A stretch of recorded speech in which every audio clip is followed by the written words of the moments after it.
अब देख लेते हैं हमारे चैप्टर का नेक्स्ट टॉपिक, जो कि है रिफाइनिंग ऑफ पेट्रोलियम। तो ये देखने से पहले, अपना ये टॉपिक देखने से पहले हम ये देख लेते हैं कि रिफाइनिंग होती क्या है। तो हम सब जानते हैं कि हमारा जो पेट्रोलियम है वो डिफरेंट डिफरेंट कंस्टिट्यूएंट्स का क्या है, मिक्सचर है।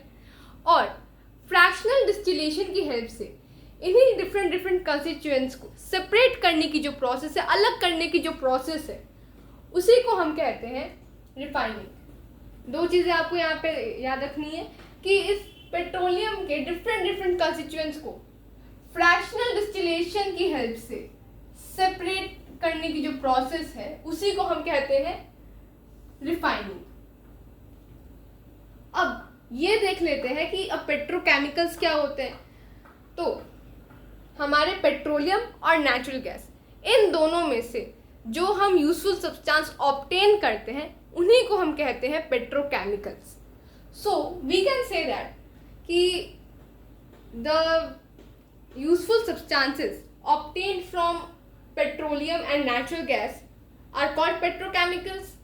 अब ये सारी चीज़ें जो रिफाइनरी गैस हो गया, पेट्रोल हो गया, केरोसिन हो गया, डीजल हो गया, फ्यूल ऑयल हो गया, ये सब क्या है? पेट्रोकेमिकल्स ही तो है। क्योंकि ये जो यूजफुल सब्सटेंस है हमने पेट्रोलियम से एक्सट्रैक्ट किए हैं, पेट्रोलियम से ऑब्टेन किए, तो ये सब क्या है? पेट्रोकेमिकल्स ही हैं। तो आई होप आपको रिफाइनिंग समझ में आ गई होगी, पेट्रोकेमिकल्स क्या होते हैं ये समझ में आ गया होगा। अब देख लेते हैं कि फ्रैक्शनल डिस्टिलेशन होती क्या है, ये कैसी प्रोसेस है। तो कोल जब मैं पढ़ा रही थी तो मैंने आपको डिस्ट्रक्टिव डिस्टिलेशन पढ़ाया था। तो डिस्ट्रक्टिव डिस्टिलेशन में हम क्या करते थे? कोल से यूजफुल सब्सटेंसेस को ऑब्टेन करते थे, और इस फ्रैक्शनल डिस्टिलेशन से हम क्या करते? पेट्रोलियम से यूजफुल सब्सटेंसेस को ऑब्टेन करते। तो सबसे पहले अब देख लेते हैं कि फ्रैक्शनल डिस्टिलेशन में होता क्या है। तो जो हमारा पेट्रोलियम होता है, जिसे हम क्रूड ऑयल भी बोलते हैं, जिसको हम क्या बोलते हैं?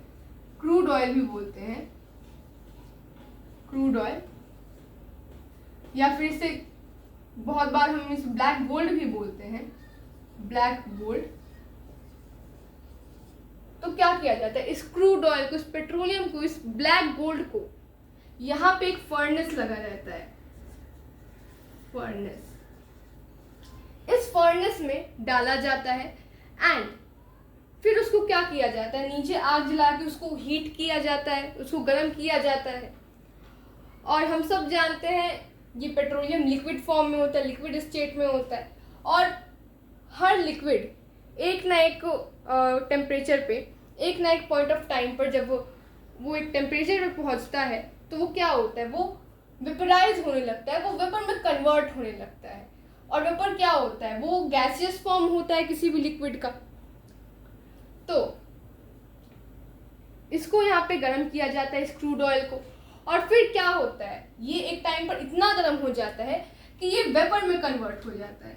ये जो क्रूड ऑयल है, ये वेपर में कन्वर्ट हो जाता है। और वो क्या है? वेपर क्या है? इसका गैसियस फॉर्म ही है, गैस स्टेट में रहता है। एंड अब इस वेपर को क्या किया जाता है? यहाँ पे एक फ्रैक्शनेटिंग, ये एक मैंने छोटा सा डायग्राम बनाया है, फ्रैक्शनेटिंग टावर, आप तो इस पे समझ सकते हो। तो ये यहाँ से इस वेपर को फ्रैक्शनेटिंग टावर में डाल दिया जाता है। एंड क्योंकि ये डिफरेंट डिफरेंट कंस्टिट्यूएंट्स का मिक्सचर है, वेपर भी तो डिफरेंट डिफरेंट कंस्टिट्यूएंट्स का ही होगा। तो जो हल्के गैसेस होती है, जो हल्के गैस होती है, जो लाइट गैस होती है, वो क्या होती है? वो ऊपर आ जाती है। और जो हैवी गैसेस होते हैं वो क्या करते हैं? वो नीचे आ जाते हैं। तो जो सबसे लाइट गैस होगी वो सबसे ऊपर आ जाएगी, फिर उससे हैवी गैस उसके नीचे, फिर उससे हैवी गैस उससे नीचे। ऐसे ही करते करते करते करते जो सबसे हैवी गैस है वो सबसे नीचे आ जाएगी। सो आई होप आपको फ्रैक्शनल डिस्टिलेशन भी समझ आ गया होगा। अब देख लेते हैं कि कौन कौन से पेट्रोकेमिकल्स हैं जो हम पेट्रोलियम से फ्रैक्शनल डिस्टिलेशन की प्रोसेस से हम ऑब्टेन करते हैं। सो सबसे पहले हमारा आता है रिफाइनरी गैस। अब रिफाइनरी गैस को हम होम और इंडस्ट्री में एज अ फ्यूल यूज़ करते हैं। हमारे घर में जिस सिलेंडर की हेल्प से हमारी जो मदर्स हैं वो कुकिंग करती हैं, खाना बनाती हैं, उस सिलेंडर में क्या होता है? एलपीजी गैस होती है, एलपीजी नाम की एक गैस होती है जिसको हम लिक्विफाइड पेट्रोलियम गैस बोलते हैं। तो वो किससे बनती है? वो रिफाइनरी गैस से ही बनती है। नेक्स्ट आता है हमारा पेट्रोल। पेट्रोल हम सब जानते हैं, ये मोटर व्हीकल्स में काम आता है एज ए फ्यूल, और एविएशन फ्यूल भी काम आता है। एविएशन फ्यूल मतलब जो एयरक्राफ्ट वगैरह में फ्यूल जो यूज़ होते हैं उनको हम एविएशन फ्यूल बोलते हैं। इसका यूज़ ड्राई क्लीनिंग में भी होता है, हम देते हैं ना अपने कपड़े ड्राई क्लीनिंग के लिए, तो वहाँ पे भी इसका यूज़ होता है। नेक्स्ट आता है हमारा नेफ्था। तो इस नेफ्था का use as a fuel production के काम में आता है। गैसोलीन वगैरह के प्रोडक्शन के टाइम पर क्या होता है, इसको सिर्फ गैसोलीन नहीं, अदर फ्यूल्स भी जो होते हैं उनके प्रोडक्शन के टाइम पर नेफ्था का यूज़ होता है। नेक्स्ट आता है हमारा केरोसिन। केरोसिन का यूज़ हम जानते हैं एज ए फ्यूल होता है। पहले के ज़माने में लैंप वगैरह में लोग पढ़ते थे, क्योंकि इतनी बल्ब वगैरह की सुविधा होती नहीं थी, तो लोग लैंप यूज़ करते थे। अभी भी आप गांव वगैरह में जाओगे तो आपको हो सकता है मे बी लैंप्स मिले, तो इसका स्टोव्स वगैरह में, लैंप्स वगैरह में, चाहे जो जेट एयरक्राफ्ट्स होते हैं उनमें एज ए फ्यूल केरोसिन का यूज़ हो जाता है। नेक्स्ट आता है हमारा डीजल। इसका भी जो हैवी मोटर व्हीकल्स होते हैं, पेट्रोल का तो यूज़ बस मोटर व्हीकल्स में होता है, normal motor vehicles, but diesel का यूज़ हैवी मोटर व्हीकल्स में होता है, भारी मोटर व्हीकल्स में एज ए फ्यूल यूज़ होता है। और इसका जो यूज़ है वो इलेक्ट्रिक जनरेटर में भी होता है एज ए फ्यूल।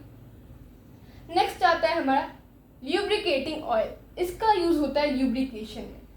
अब आप पूछोगे कि ये ल्यूब्रिकेशन क्या होता है, तो आपने देखा होगा जब हमारी जो साइकिल की चेन होती है वो एक टाइम पर क्या होता है, वो ठीक से हमारी साइकिल नहीं चल पाती है, तो हमारे पेरेंट्स क्या करते हैं, चाहे हम क्या करते हैं, उसमें हम मोबिल वगैरह या फिर कुछ ऑयल वगैरह हम डाल देते हैं, तो उसी प्रोसेस को ल्यूब्रिकेशन कहते हैं।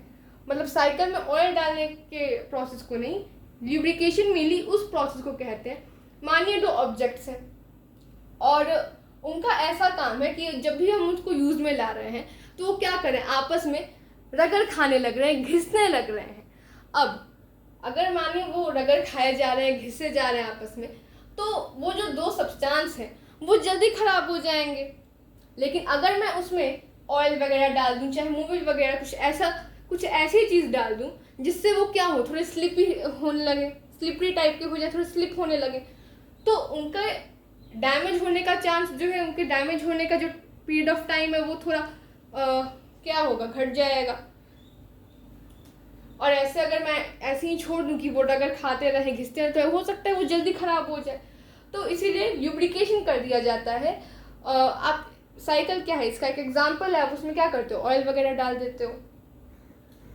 नेक्स्ट आता है हमारा फ्यूल ऑयल। फ्यूल ऑयल का यूज़ एज ए फ्यूल होता है कहाँ, शिप्स वगैरह में या फिर फैक्ट्री वगैरह में इसका यूज़ एज ए फ्यूल हो जाता है। नेक्स्ट आता है हमारा बिट्यूमेन। बिट्यूमेन के बारे में मैंने आपको कोल टार जब मैं पढ़ा रही थी तब भी मैंने आपको बताया था कि बिट्यूमेन का यूज़ हम क्या करते हैं। अभी वो तो कोल टार को वो शिफ्ट कर दिया है, पहले बहुत पहले कुछ फ्यू डिकेड्स पहले हम as a binding material, road जब बनते थे एज ए बाइंडिंग मटेरियल हम किसका यूज़ करते थे, कोल टार का यूज़ करते थे। बट आज के टाइम पर हम किसका यूज़ करते हैं, बिट्यूमेन का यूज़ करते हैं। सो आई होप आपको ये रिफाइनिंग ऑफ पेट्रोलियम पूरा समझ में आ गया होगा। लेकिन अब हमने इतनी सारी यूजेस देखी पेट्रोलियम की, इतने सारे जो पेट्रोकेमिकल्स निकलते हैं उनके बारे में जाना, तो इससे हम बोल सकते हैं, ये सब देखते हुए हम बोल सकते हैं कि जो पेट्रोलियम है वो हमारे लिए बहुत इम्पॉर्टेंट है। तो क्योंकि ये एग्जॉस्टेबल रिसोर्स है, अगर एक बार ये ख़त्म हो जाएगा तो फिर तो इसको बनने में बहुत टाइम लगेगा। तो इसीलिए हमारे लिए अच्छा क्या होगा, हम इसे थोड़े कायदे में यूज़ करें। तो कायदे में यूज़ करने के लिए अब कुछ प्रिकॉशंस मैं आपको बताने जा रही हूँ। सबसे पहला है use public transports. Use public transports. अब मानिए मुझे कहीं जाना है, मुझे और मेरे 5 दोस्तों को कहीं जाना है।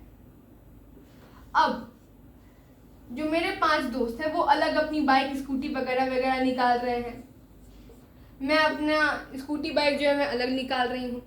तो अब हम 6 लोग एक ही जगह जा रहे हैं, बट जो पेट्रोल यूज़ हुआ, डीजल यूज़ या फिर कोई भी ऐसा फ्यूल हमने जो यूज़ किया वो क्या होगा, अब वो 6 गाड़ियों का फ्यूल लगेगा उसमें, एक जगह से दूसरी जगह जाने के लिए 6 गाड़ी में फ्यूल जलेगा।